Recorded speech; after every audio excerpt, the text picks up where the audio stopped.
देश के संविधान के अंदर ये लिखिया होया कि दलितां दी जिन्नी पापूलेशन होए उन्नी रिजर्वेशन होए उन्ना राखवांकरण होना चाहिए।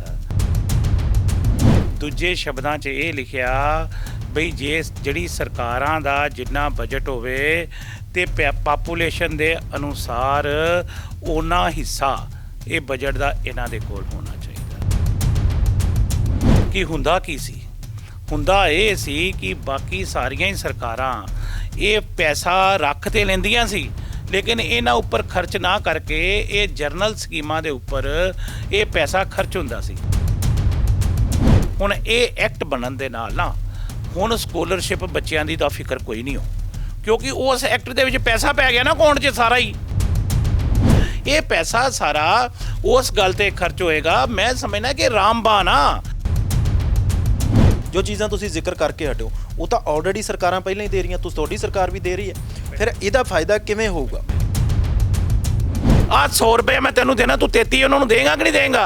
ये लो फड़ो भी 1-1 रुपया तुहाडा, ते जे उन्हां च बाकी 5 बचदे आ बंदे ते 1-1 रुपया 5 वंड दो, सानूं की इतराज है? 2016 ਦੇ ਵਿੱਚ ਇੱਕ ਐਕਟ ਜਾਂਦੇ ਜਾਂਦੇ ਉਹ ਬਣਾ ਗਏ ਸੀਗੇ ਅਕਾਲੀ ਦਲ ਵਾਲੇ, ਉਹ ਜਿਹੜਾ ਮੁਲਾਜ਼ਮਾਂ ਨੂੰ ਰੈਗੂਲਰ ਕਰਨ ਵਾਲਾ ਸੀ 3 ਸਾਲ ਦੀ ਪਾਲਿਸੀ ਵਾਲਾ, ਉਹ ਤੁਹਾਡੀ ਸਰਕਾਰ ਦੇ ਵਿੱਚ ਆ ਕੇ ਉਸ ਤੇ ਕੋਈ ਕੰਮ ਨਹੀਂ ਹੋਇਆ। ਓਪੋਜੀਸ਼ਨ ਵੀ ਕਹਿੰਦੀ ਹੈ ਕਿ ਬਿੱਲ ਤਾਂ ਬਣਾਏ, ਅਕਾਲੀ ਦਲ ਤਾਂ ਆਪਣਾ ਸਿਰਾ ਬੰਦ ਹੈ ਕਿ ਅਸੀਂ ਇੱਕ ਐਕਟ ਬਣਾ ਕੇ ਗਏ ਸੀ, ਕਾਂਗਰਸ ਨੇ ਲਾਗੂ ਹੀ ਨਹੀਂ ਕੀਤਾ, ਕਾਂਗਰਸ ਨੇ ਉਹਦੇ ਤੇ ਕੰਮ ਹੀ ਨਹੀਂ ਕੀਤਾ, ਜਾਂ ਫਿਰ ਉਹਨੂੰ ਚੈਲੰਜ ਕਰ ਦਿੱਤਾ ਗਿਆ ਕਿ ਇਹ ਕੀ ਲੋਕ ਇਹਦੇ ਤੋਂ ਭਰੋਸਾ ਰੱਖਣਗੇ? ਤੁਸੀਂ ਐਕਟ ਬਣਾ ਜਾਓਗੇ, ਉਸ ਐਕਟ ਤੇ ਅਗਲੀ ਸਰਕਾਰ ਜੋ ਵੀ ਆਊਗੀ ਤੁਸੀਂ ਆਓਗੇ ਤਾਂ ਕੰਮ ਹੋਊਗਾ, ਜੇ ਕੋਈ ਹੋਰ ਹੋਊਗੀ ਉਹ ਵੀ ਕੰਮ ਕਰ। उन्होंने एक्ट उट कोई नहीं बनाया 16 च, किहड़ा एक्ट बनाया? लियाओ मैनूं दिखाओ एक्ट। ਜਾਣੀਏ ਤੁਹਾਨੂੰ ਇਹ ਵੀ ਤੁਹਾਡੇ ਤੇ ਸਵਾਲ ਉੱਠ ਰਹੇ ਨੇ ਕਿ ਦਲਿਤ ਪੱਤਾ ਇਸ ਵਾਰੀ ਬਹੁਤ ਵੱਡੇ ਪੱਧਰ ਤੇ ਖੇਡਿਆ ਜਾ ਰਿਹਾ। ਸਤਿ ਸ਼੍ਰੀ ਅਕਾਲ, ਤੁਸੀਂ ਵਿਜ਼ਨ ਪੰਜਾਬ ਟੀਵੀ ਦੇਖ ਰਹੇ ਹੋ ਤੇ ਮੈਂ ਰਵੀ ਸੰਗਰਾ ਹੂਰ। ਪੰਜਾਬ ਸਰਕਾਰ ਲਗਾਤਾਰ ਇੱਕ ਤੋਂ ਇੱਕ ਕਦਮ ਅੱਗੇ ਪੁੱਟ ਰਹੀ ਹੈ। ਪਹਿਲਾਂ ਇਹ ਕੀਤਾ ਗਿਆ ਕਿ ਜਿਹੜੇ ਬਿਜਲੀ ਸਮਝੌਤੇ ਆ ਉਹਨਾਂ ਨੂੰ ਰੱਦ ਕਰਨ ਦੀ ਪ੍ਰਕਿਰਿਆ ਸ਼ੁਰੂ ਕੀਤੀ ਤੇ ਨਾਲ ਹੀ ਦੂਜਾ ਫੈਸਲਾ ਜਿਹੜਾ ਕੈਪਟਨ ਅਮਰਿੰਦਰ ਸਿੰਘ ਹੋਰਾਂ ਵੱਲੋਂ ਲਿਆ ਗਿਆ ਉਹ ਇਹ ਕਿ ਐਸਸੀ ਵਾਸਤੇ ਇੱਕ ਵੱਖਰਾ ਕੋਟਾ ਹੀ ਤਿਆਰ ਕਰ ਦਿੱਤਾ ਜਾਣਾ ਬਜਟ ਦੇ ਵਿੱਚ, ਕਿ ਵੱਖਰਾ ਪੈਸਾ ਰੱਖਿਆ ਜਾਊਗਾ ਉਹਨਾਂ ਦੀ ਡਿਵੈਲਪਮੈਂਟ ਦੇ ਲਈ, ਜਿਹਨੂੰ ਐਸਸੀ ਕੋਟਾ ਕਹਿ ਸਕਦੇ ਹਾਂ। ਜਾਣੀ ਇੱਕ ਹੈੱਡ ਬਣ ਜੂਗਾ, ਉਹਦੇ ਵਿੱਚ ਪੈਸਾ ਜਿਹੜਾ ਬਜਟ ਦੇ ਵਿੱਚੋਂ ਰੱਖਿਆ ਜਾਊਗਾ। ਇਹ 18 ਨੁਕਾਤੀ ਉਹੀ ਫੈਸਲੇ ਨੇ ਜਿਹੜੇ ਹਾਈ ਕਮਾਂਡ ਨੇ ਕਾਂਗਰਸ ਨੂੰ ਦਿੱਤੇ ਆ ਕਿ ਇਹਨਾਂ ਤੇ ਕੰਮ ਕਰੋ, ਕੰਮ ਕਰਨ ਦੀ ਜ਼ਰੂਰਤ ਵੀ ਹੈ। ਸਾਡੇ ਨਾਲ ਡਾਕਟਰ ਰਾਜਕੁਮਾਰ ਵੇਰਕਾ ਜੀ ਆ, ਕਿਉਂਕਿ ਅਨੁਸੂਚਿਤ ਜਾਤੀ ਜਿਹੜਾ ਵਰਗ ਹੈ ਉਹਦੇ ਵਿੱਚੋਂ ਜਾਣੀ ਬਹੁਤ ਘੱਟ ਹਿੱਸਾ ਹੈ ਜਿਹੜਾ ਮਤਲਬ ਇਹਨਾਂ ਚੀਜ਼ਾਂ ਨੂੰ ਸਮਝੇ ਤੇ ਪੜ੍ਹਿਆ ਲਿਖਿਆ ਜਿਹਨੂੰ ਆਪਾਂ ਕਹਿ ਸਕਦੇ ਹਾਂ ਉਹ ਜਾਣੀ ਘੱਟ ਹੈ। ਪਰ ਅਸੀਂ ਸੌਖੇ ਲਫ਼ਜ਼ਾਂ ਦੇ ਵਿੱਚ ਡਾਕਟਰ ਸਾਹਿਬ ਤੋਂ ਸਮਝਣ ਦੀ ਕੋਸ਼ਿਸ਼ ਕਰਾਂਗੇ ਕਿ ਜਿਹੜਾ ਇਹ ਪੈਸਾ ਰੱਖਿਆ ਜਾਊਗਾ ਇਹ ਉਹਨਾਂ ਲੋਕਾਂ ਲਈ ਕੰਮ ਕਿਵੇਂ ਆਊਗਾ, ਕਿਵੇਂ ਲੋਕਾਂ ਨੂੰ ਫਾਇਦਾ ਹੋਏਗਾ ਇਸ ਐਕਟ ਦਾ। ਡਾਕਟਰ ਸਾਹਿਬ ਸਭ ਤੋਂ ਪਹਿਲਾਂ ਬਹੁਤ ਬਹੁਤ ਸਵਾਗਤ। ਬਹੁਤ ਧੰਨਵਾਦ। ਵਿਜ਼ਨ ਪੰਜਾਬ ਟੀਵੀ ਦੇਖਣ ਵਾਲੇ ਸਾਰੇ ਦਰਸ਼ਕਾਂ ਨੂੰ ਮੇਰੇ ਵੱਲੋਂ ਪਿਆਰ ਭਰੀ ਸਤਿ ਸ਼੍ਰੀ ਅਕਾਲ, ਨਮਸਕਾਰ। ਸਰ ਇਹ ਥੋੜ੍ਹਾ ਸਮਝਾਇਓ, ਜੇ ਆਪਾਂ ਸੌਖੇ ਲਫ਼ਜ਼ਾਂ 'ਚ, ਤੁਹਾਨੂੰ ਵੀ ਪਤਾ ਹੈ ਕਿ ਤੁਸੀਂ ਉਸ ਆਬਾਦੀ ਦੇ ਵਿੱਚ ਗੁਜ਼ਰਦੇ ਹੋ, ਕਿਉਂਕਿ ਲੋਕਾਂ ਨੂੰ ਬੜੇ ਸੌਖੇ ਸ਼ਬਦ ਸਮਝ ਆਉਂਦੇ ਹੁੰਦੇ ਆ, ਤੁਸੀਂ ਬੜੇ ਮਤਲਬ ਸਮਝਣ ਵਾਲੇ ਸ਼ਬਦਾਂ ਦੇ ਵਿੱਚ ਸਮਝਾਇਓ ਕਿ ਕਿਹੜਾ ਇਹ ਪੈਸਾ ਔਰ ਲੋਕਾਂ ਦੇ ਕੰਮ ਕਿਵੇਂ ਆਊ। ਬਈ ਜਿਹੜਾ ਦੇਸ਼ ਦਾ ਸੰਵਿਧਾਨ ਹੈ ਨਾ, ਇਹ ਦੇਸ਼ ਸੰਵਿਧਾਨ ਦੇ ਅਨੁਸਾਰ ਚੱਲਦਾ ਹੈ। ਦੇਸ਼ ਦੇ ਸੰਵਿਧਾਨ ਦੇ ਅੰਦਰ ਇਹ ਲਿਖਿਆ ਹੋਇਆ ਕਿ ਦਲਿਤਾਂ ਦੀ ਜਿੰਨੀ ਪਾਪੂਲੇਸ਼ਨ ਹੋਏ ਉਨੀ ਰਿਜ਼ਰਵੇਸ਼ਨ ਹੋਏ ਉਹਨਾਂ ਰਾਖਵਾਂਕਰਨ ਹੋਣਾ ਚਾਹੀਦਾ। ਦੂਜੇ ਸ਼ਬਦਾਂ 'ਚ ਇਹ ਲਿਖਿਆ ਬਈ ਜੇ ਜਿਹੜੀ ਸਰਕਾਰਾਂ ਦਾ ਜਿੰਨਾ ਬਜਟ ਹੋਵੇ ਤੇ ਪਾਪੂਲੇਸ਼ਨ ਦੇ ਅਨੁਸਾਰ ਉਹਨਾਂ ਹਿੱਸਾ ਇਹ ਬਜਟ ਦਾ ਇਹਨਾਂ ਦੇ ਕੋਲ ਹੋਣਾ ਚਾਹੀਦਾ। ਹੁਣ ਸਵਾਲ ਇਸ ਗੱਲ ਦਾ ਕਿ ਹੁੰਦਾ ਕੀ ਸੀ? ਹੁੰਦਾ ਇਹ ਸੀ ਕਿ ਬਾਕੀ ਸਾਰੀਆਂ ਹੀ ਸਰਕਾਰਾਂ ਇਹ ਪੈਸਾ ਰੱਖ ਤੇ ਲੈਂਦੀਆਂ ਸੀ ਲੇਕਿਨ ਇਹਨਾਂ ਉੱਪਰ ਖਰਚ ਨਾ ਕਰਕੇ ਇਹ ਜਰਨਲ ਸਕੀਮਾਂ ਦੇ ਉੱਪਰ ਇਹ ਪੈਸਾ ਖਰਚ ਹੁੰਦਾ ਸੀ, ਡਾਇਵਰਟ ਹੋ ਜਾਂਦਾ ਸੀ। ਇਹ ਦੂਜੇ ਪਾਸੇ ਇਹਨੂੰ ਪੈਸੇ ਨੂੰ ਖਰਚ ਕਰਦੇ ਸੀ। ਇਹ ਦਲਿਤਾਂ ਦੀਆਂ ਸਕੀਮਾਂ ਤੇ ਨਹੀਂ ਹੁੰਦਾ ਸੀ। ਇਹਦੇ ਵਾਸਤੇ ਦੇਸ਼ ਭਰ ਦੇ ਵਿੱਚ ਇਹ ਮੰਗ ਉੱਠ ਰਹੀ ਸੀ ਕਿ ਭਾਈ ਕਿਉਂ ਨਹੀਂ ਇਹਦਾ ਕਾਨੂੰਨ ਬਣਾ ਲਿਆ ਜਾਂਦਾ, ਕਿਉਂ ਨਹੀਂ ਇਹਦਾ ਐਕਟ ਸਬ ਪਲਾਨ ਦਾ ਬਣਾ ਦਿੱਤਾ ਜਾਂਦਾ ਕਿ ਜਿਹੜਾ ਸ਼ਡਿਊਲ ਕਾਸਟ ਸਬ ਪਲਾਨ ਦਾ ਪੈਸਾ ਹੈਗਾ ਇਹ ਅਲੱਗ ਤੋਂ ਅਕਾਊਂਟ ਦੇ ਵਿੱਚ ਜਮ੍ਹਾਂ ਹੋਵੇ। ਜੇਕਰ ਮੈਂ ਕਹਾਂ ਬਈ ਜੇ 1 ਰੁਪਈਆ ਹੈ ਤੇ 33 ਪੈਸੇ ਇਹਨਾਂ ਦਾ ਹਿੱਸਾ ਹੈ ਤੇ 33 ਪੈਸੇ ਇਹਦਾ ਕੱਢ ਕੇ ਤੇ ਵੱਖਰੇ ਅਕਾਊਂਟ 'ਚ ਪਾ ਦਿਓ ਨਾ, ਤੇ 33 ਪੈਸੇ ਇਹਨਾਂ ਦੇ ਉੱਪਰ ਹੀ ਖਰਚ ਹੋਵੇ। ਇਹਨਾਂ ਉੱਪਰ ਕਿੱਥੇ ਖਰਚ ਹੋਣਾ? ਇਹਨਾਂ ਉੱਪਰ ਇਹ ਖਰਚ ਹੋਏਗਾ ਕਿ ਜਿਹੜੀ ਸਕੋਲਰਸ਼ਿਪ ਹੈ ਹੁਣ ਇਹ ਐਕਟ ਬਣਨ ਦੇ ਨਾਲ ਨਾ ਹੁਣ ਸਕੋਲਰਸ਼ਿਪ ਬੱਚਿਆਂ ਦੀ ਦਾ ਫਿਕਰ ਕੋਈ ਨਹੀਂ ਹੋ, ਕਿਉਂਕਿ ਉਸ ਐਕਟ ਦੇ ਵਿੱਚ ਪੈਸਾ ਪੈ ਗਿਆ ਨਾ ਅਕਾਊਂਟ 'ਚ ਸਾਰਾ ਹੀ, ਤੇ ਉੱਥੋਂ ਅਸੀਂ ਸਕੋਲਰਸ਼ਿਪ ਵੀ ਸਾਰੇ ਬੱਚਿਆਂ ਦੀ ਦੇ ਦੇਣੀ।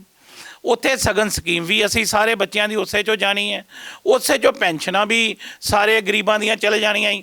ਇਹਦੇ ਨਾਲ ਨਾਲ ਜਿਹੜੀਆਂ ਸਾਡੇ ਹੋਸਟਲ ਹੈ ਬੱਚਿਆਂ ਦੇ, ਇਹ ਪੈਸੇ ਤੋਂ ਅਸੀਂ ਉਹ ਬੱਚਿਆਂ ਦੇ ਪੜ੍ਹਨ ਵਾਸਤੇ ਹੋਸਟਲ ਰਹਿਣ ਵਾਸਤੇ ਬਣਾਵਾਂਗੇ।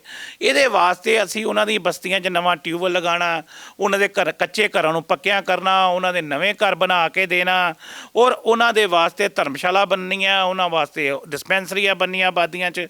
ਇਹ ਪੈਸਾ ਸਾਰਾ ਉਸ ਗੱਲ ਤੇ ਖਰਚ ਹੋਏਗਾ। ਮੈਂ ਸਮਝਦਾ ਕਿ ਰਾਮਬਾਨ ਆ ਪਹਿਲਾ ਐਕਟ ਦੇਸ਼ ਦਾ ਇਹ ਬਣਨ ਜਾ ਰਿਹਾ ਹੀ। ਲੇਕਿਨ ਤੁਸੀਂ ਇਹ ਦੇਖੋ ਹੈਰਾਨਗੀ ਇਸ ਗੱਲ ਦੀ, ਅਕਾਲੀ 10 ਸਾਲ ਰਹਿ ਕੇ ਗਏ ਕਿ ਨਹੀਂ, ਇਹਨਾਂ ਨੇ ਬਣਾਇਆ ਇਹ ਵਾਲਾ ਐਕਟ ਕੋਈ? ਆਮ ਆਦਮੀ ਪਾਰਟੀ ਦਿੱਲੀ ਸਰਕਾਰ ਆ, ਉੱਥੇ ਕੋਈ ਐਕਟ ਬਣਿਆ ਇਹ ਵਾਲਾ? ਬੀਜੇਪੀ ਦੀ ਹਰਿਆਣੇ 'ਚ ਹਿਮਾਚਲ 'ਚ ਬਾਕੀ ਸਰਕਾਰਾਂ ਹੈ, ਕਿਤੇ ਐਕਟ ਬਣਿਆ? ਪਹਿਲਾ ਸੂਬਾ ਹੀ ਜਿੱਥੇ ਭਾਈ ਗਰੀਬਾਂ ਵਾਸਤੇ ਇਹ ਜ਼ਿੰਦਗੀ ਭਰ ਦੀ, ਜਿਹਨੂੰ ਮੈਂ ਕਹਾਂ ਕਿ ਤਰੱਕੀ ਦਾ ਰਸਤਾ, ਤਰੱਕੀ ਦਾ ਬੂਆ ਖੋਲ੍ਹਤਾ ਹੀ ਉਹਨਾਂ। ਵੇਰਕਾ ਸਾਹਿਬ, ਕਿਉਂਕਿ ਜਿਹੜੀਆਂ ਚੀਜ਼ਾਂ ਦਾ ਤੁਸੀਂ ਜ਼ਿਕਰ ਕੀਤਾ ਹੈ, ਇਹ ਤਾਂ ਗਰੀਬ ਵਰਗ ਨੂੰ ਕਹਿ ਲਓ ਜਾਂ ਐਸਸੀ ਵਰਗ ਨੂੰ, SC BC OBC ਜਿਨ੍ਹਾਂ ਨੂੰ ਜ਼ਰੂਰਤ ਹੈ, ਜੋ ਇਸ ਕੋਟੇ ਦੇ ਵਿੱਚ ਆਉਂਦੇ, ਪਹਿਲਾਂ ਵੀ ਮਿਲ ਰਹੀਆਂ ਉਹਨਾਂ ਨੂੰ। ਸਕਾਲਰਸ਼ਿਪ ਵੀ ਸਰਕਾਰ ਦੇ ਵੱਲੋਂ ਦਿੱਤੀ ਜਾ ਰਹੀ ਹੈ, ਉਹਨਾਂ ਦੀਆਂ ਧਰਮਸ਼ਾਲਾ ਵੀ ਬਣ ਰਹੀਆਂ, ਉਹਨਾਂ ਨੂੰ ਬਿਜਲੀ ਵੀ ਮੁਫਤ ਦਿੱਤੀ ਜਾਂਦੀ ਹੈ, ਉਹਨਾਂ ਨੂੰ ਆਟਾ ਦਾਲ ਸਕੀਮਾਂ ਵੀ ਦਿੱਤੀਆਂ ਜਾਂਦੀਆਂ। ਕਿ ਇੰਨੇ ਦੇ ਘੇਰੇ ਦੇ ਵਿੱਚ ਹੀ ਇਹ ਪੈਸਾ ਦੁਬਾਰਾ ਜਿਹੜਾ ਯੂਜ਼ ਹੋਊਗਾ? ਜੋ ਚੀਜ਼ਾਂ ਤੁਸੀਂ ਜ਼ਿਕਰ ਕਰਕੇ ਹਟਿਓ ਉਹ ਤਾਂ ਆਲਰੇਡੀ ਸਰਕਾਰਾਂ ਪਹਿਲਾਂ ਹੀ ਦੇ ਰਹੀਆਂ, ਤੁਹਾਡੀ ਸਰਕਾਰ ਵੀ ਦੇ ਰਹੀ ਹੈ, ਫਿਰ ਇਹਦਾ ਫਾਇਦਾ ਕਿਵੇਂ ਹੋਊਗਾ? ਮੇਰੀ ਗੱਲ ਸੁਣ ਲਓ ਜੀ, ਮੈਂ ਤੁਹਾਨੂੰ ਇਹ ਕਿਹਾ ਕਿ ਇਹ ਕਿਤਾਬਾਂ 'ਚ ਦੇ ਰਹੇ ਅੱਗੇ, ਹੁਣ ਹਕੀਕਤ 'ਚ ਦਿੱਤੇ ਜਾਣੇ ਹੈ, ਅੱਗੇ ਕਿਤਾਬਾਂ 'ਚ ਦਿੱਤੇ ਜਾਂਦੇ ਹੈ। ਜਿਹੜੀ ਤੁਸੀਂ ਇਹ ਗੱਲ ਕਹਿ ਰਹੇ ਹੋ ਆਟਾ ਦਾਲ ਸਕੀਮ ਵਾਲੀ ਗੱਲ, ਇਹ ਕੇਂਦਰ ਦਾ ਪੂਲ ਆ, ਇਹ ਸਟੇਟ ਪੂਲ ਨਹੀਂ ਹੈ। ਇਹ ਜਿਹੜੀ ਇੱਕ ਸਕੀਮ ਆ ਸੈਂਟਰ ਦੀ ਨਹੀਂ, ਪੰਜਾਬ ਆਪਣੀ ਸਕੀਮ ਲੈ ਕੇ ਆ ਰਿਹਾ ਜੀ। ਬਹੁਤ ਸਾਰੇ ਸੂਬਿਆਂ 'ਚ ਆਪਣੀਆਂ ਸਟੇਟਾਂ ਦੀਆਂ ਸਕੀਮਾਂ ਹੁੰਦੀਆਂ, ਲੇਕਿਨ ਮੈਂ ਤੁਹਾਨੂੰ ਇਹ ਗੱਲ ਕਹੀ ਹੈ ਕਿ ਬਹੁਤ ਸਾਰੇ ਲੋਕ ਇਹ ਗੱਲ ਕਹਿੰਦੇ ਆ ਕਿ ਭਾਈ ਜੇਕਰ ਫਿਰ ਦੂਜੇ ਵੀ ਮੰਗ ਕਰਨਗੇ, ਉਹ ਵੀ ਕਹਿਣਗੇ ਸਾਡੇ ਵਾਸਤੇ ਵੱਖਰਾ ਰੱਖੋ। ਤੇ ਇਹ ਵੀ ਸਵਾਲ ਉੱਠ, ਮੈਂ ਤੇ ਕਹਿਣਾ ਰੱਖੋ ਨਾ, ਉਹਨਾਂ ਦੀ ਪਾਪੂਲੇਸ਼ਨ ਦੇ ਅਨੁਸਾਰ ਰੱਖੋਗੇ ਨਾ, ਕਰ ਦੋ ਬਈ। ਇਹਨਾਂ ਦੀ ਪਾਪੂਲੇਸ਼ਨ ਇੰਨੀ ਹੈ ਤੇ ਇਹਨਾਂ ਦਾ ਬਜਟ ਹੈ ਨਾ, ਜਿੰਨੀ ਉਹਨਾਂ ਦੀ ਪਾਪੂਲੇਸ਼ਨ ਫਿਰ ਉਹਨਾਂ ਦਾ ਹੀ ਬਜਟ ਹੈ, ਇਹ 'ਚ ਕੀ ਪਰੇਸ਼ਾਨੀ ਕੀ ਹੋਏਗੀ ਫਿਰ? ਬਈ ਜੇ 100 ਬੰਦਾ, ਇੱਕ ਮੈਨੂੰ ਗੱਲ ਦੱਸੋ, 100 ਬੰਦਾ 33 ਬੰਦੇ ਦਲਿਤ, 100 ਰੁਪਏ ਮੈਂ ਤੈਨੂੰ ਦੇਣਾ, ਤੂੰ 33 ਉਹਨਾਂ ਨੂੰ ਦੇਂਗਾ ਕਿ ਨਹੀਂ ਦੇਂਗਾ? ਇਹ ਲਓ ਫੜੋ ਵੀ 1-1 ਰੁਪਈਆ ਤੁਹਾਡਾ, ਤੇ ਜੇ ਉਹਨਾਂ 'ਚ ਬਾਕੀ 25 ਬਚਦੇ ਆ ਬੰਦੇ ਤੇ 1-1 ਰੁਪਇਆ 25 ਵੰਡ ਦੋ, ਸਾਨੂੰ ਕੀ ਇਤਰਾਜ਼ ਹੈ? ਇਹ ਕਹਿਣਾ ਕਿ ਬਈ ਦਲਿਤਾਂ ਨੂੰ 5 ਪੈਸੇ ਦਿਓ, 95 ਪੈਸੇ ਜਿਹੜੇ ਦੂਜੇ ਪਾਸੇ ਜਾਂਦੇ ਸੀ ਉਹ 'ਚ ਢਿੱਡ ਪੀੜ ਨਹੀਂ ਹੁੰਦੀ ਸੀ ਲੋਕਾਂ ਨੂੰ। ਇਹ ਵੇਰਕਾ ਸਾਹਿਬ ਸਿਹਰਾ ਕਿਹਨੂੰ ਦੇ ਰਹੇ ਹੋ? ਕਿਉਂਕਿ ਕੈਪਟਨ ਅਮਰਿੰਦਰ ਸਿੰਘ ਹੋਰਾਂ ਨੇ ਐਲਾਨ ਕੀਤਾ, ਕਿਉਂਕਿ ਤੁਸੀਂ ਲਗਾਤਾਰ ਜਿਹੜਾ ਦਲਿਤ ਸਮਾਜ ਨੂੰ ਰਿਪਰੈਜ਼ੈਂਟ ਕਰ ਰਹੇ ਹੋ, ਵੱਡੀ ਪੋਸਟ ਤੇ ਹੋ ਸਰਕਾਰ ਦੇ ਵਿੱਚ ਹੋ, ਇਹ ਤੁਹਾਨੂੰ ਲੱਗਦਾ ਹੈ ਕਿ ਤੁਹਾਡੀ ਵੀ ਇਹ ਤੁਸੀਂ ਪਹਿਲਾਂ ਮੰਗ ਚੱਕਦੇ ਰਹੇ ਹੋ, ਜਾਂ ਸਿੱਧਾ ਜਿਵੇਂ ਹਾਈ ਕਮਾਂਡ ਨੇ ਕਹਿਤਾ ਕਿ ਇਹਨਾਂ 18 ਨੁਕਤਿਆਂ ਤੇ ਕੰਮ ਕਰੋ, ਉਹਨਾਂ ਦੇ ਮੁਤਾਬਕ ਹੋਇਆ? ਤੁਸੀਂ ਵੀ ਕਦੇ ਇਹ ਮੰਗ ਚੱਕੀ ਸੀ? ਨਹੀਂ, ਇਹ ਸਾਰੇ ਮੰਗ ਚੱਕਦੇ ਸੀ। ਇਹ ਬਹੁਤ ਦਫਾ ਇਸ ਗੱਲ ਦੀ ਮੰਗ ਵਿਧਾਨ ਸਭਾ ਦੇ ਵਿੱਚ ਉੱਠੀ ਹੈ, ਬਹੁਤ ਸਾਰੀ ਪਾਰਟੀ ਪੱਧਰ ਦੇ ਉੱਪਰ ਵੀ ਇਹ ਸਾਰੀਆਂ ਹੀ ਗੱਲਾਂ ਹੋਈਆਂ।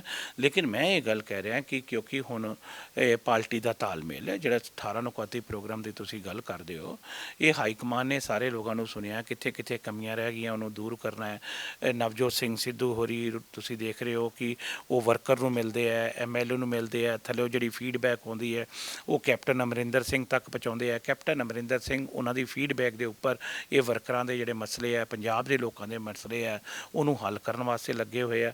ਔਰ ਮੈਨੂੰ ਲੱਗਦਾ ਹੈ ਵੀ ਇਹਦੇ ਨਾਲ ਹੁਣ ਬੈਟਰ ਤਾਲਮੇਲ ਤੇ ਪੰਜਾਬ ਦੀ ਤਰੱਕੀ ਵਾਸਤੇ ਇੱਕ ਬੈਟਰ ਜਿਹੜਾ ਕੰਮ ਹੈ ਉਹ ਸ਼ੁਰੂ ਹੋਇਆ।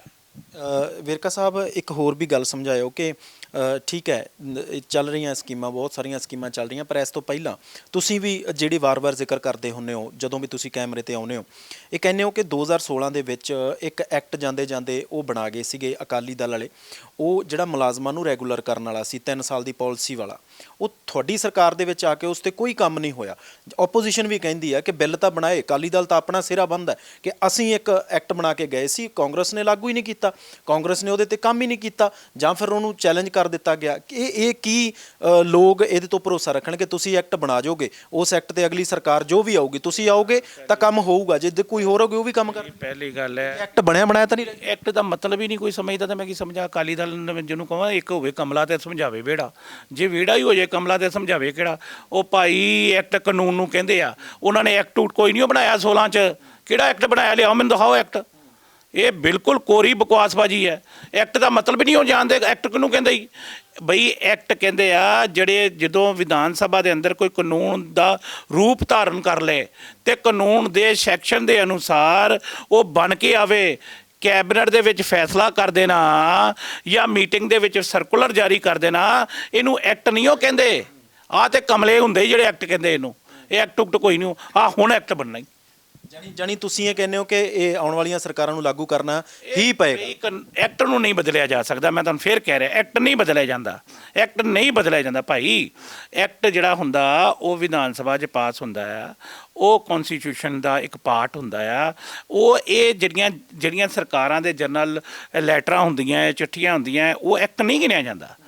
ਉਹ ਐਕਟ ਨਹੀਂ, ਐਕਟ ਉਹਨੂੰ ਕਹਿੰਦੇ ਆ ਆਪਾਂ ਜਿਹੜੇ ਵਿਧਾਨ ਸਭਾ 'ਚ ਕਾਨੂੰਨ ਦਾ ਸਰੂਪ ਧਾਰਨ ਕਰੇ, ਉਹਨੂੰ ਐਕਟ ਕਹਿੰਦੇ ਆ। ਤੇ ਇਹ ਜਿਹੜਾ ਬਿੱਲ ਹੈ ਇਹ ਕਾਨੂੰਨ ਦਾ ਸਰੂਪ ਧਾਰਨ ਕਰ ਰਿਹਾ ਹੈ। ਵੇਰਕਾ ਸਾਹਿਬ, ਬਹੁਤ ਚੰਗੀ ਗੱਲ ਹੈ ਕਿ ਮਤਲਬ ਪਛੜੇ ਹੋਏ ਵਰਗਾਂ ਨੂੰ ਇਹਦਾ ਫਾਇਦਾ ਮਿਲਣ ਵਾਲਾ ਆਉਣ ਵਾਲੇ ਟਾਈਮ ਦੇ ਵਿੱਚ, ਔਰ ਆਪਾਂ ਉਮੀਦ ਕਰਦੇ ਹਾਂ ਕਿ ਮਿਲੇ।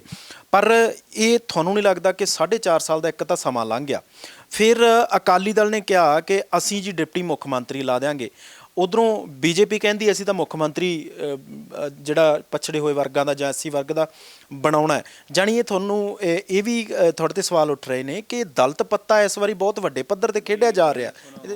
ਇਹ ਮੈਨੂੰ ਇੱਕ ਗੱਲ ਦੱਸੋ, 10 ਸਾਲ ਸਰਕਾਰ ਰਹੀ ਆ ਅਕਾਲੀ ਦਲ ਦੀ, ਬਣਾ ਲੈਂਦੇ ਡਿਪਟੀ ਸੀਐਮ, ਕਿਉਂ ਨਹੀਂ ਬਣਾਇਆ? ਆਹ ਬੀਜੇਪੀ ਦੀ ਵੱਖ-ਵੱਖ ਸਟੇਟਾਂ ਸਰਕਾਰ ਹੈ, ਹੁਣ ਬਣਾ ਲੈਣਾ ਮੁੱਖ ਮੰਤਰੀ ਕਿਸੇ ਸਟੇਟ ਦਾ। ਆਹ ਲਾ ਦੇਣ ਖੱਟਰ ਨੂੰ, ਉੱਥੇ ਬਣਾ ਲੈਣ। ਆਹ ਹਿਮਾਚਲ 'ਚੋਂ ਲਾ ਦਿਓ, ਉੱਥੇ ਬਣਾ ਦਿਓ। ਆਹ ਯੂਪੀ ਦੇ ਬਣਾ ਦਿਓ, ਉੱਥੇ ਜਾ ਕੇ। ਬਈ ਕਿਸੇ ਜਗ੍ਹਾ ਤੇ ਲਾ ਕੇ ਬਣਾਓ ਨਾ, ਤੇ ਫਿਰ ਤੇ ਪਤਾ ਵੀ ਲੱਗੇ ਇਸ ਗੱਲ ਦਾ। ਬਈ ਜਿਹਨੂੰ ਕਹਿੰਦੇ ਪੱਲੇ ਨਾ ਸੇਰ ਆਟਾ ਤੇ ਹਿਨਕੜੀ ਦਾ ਸੰਗ ਪਾਟਾ।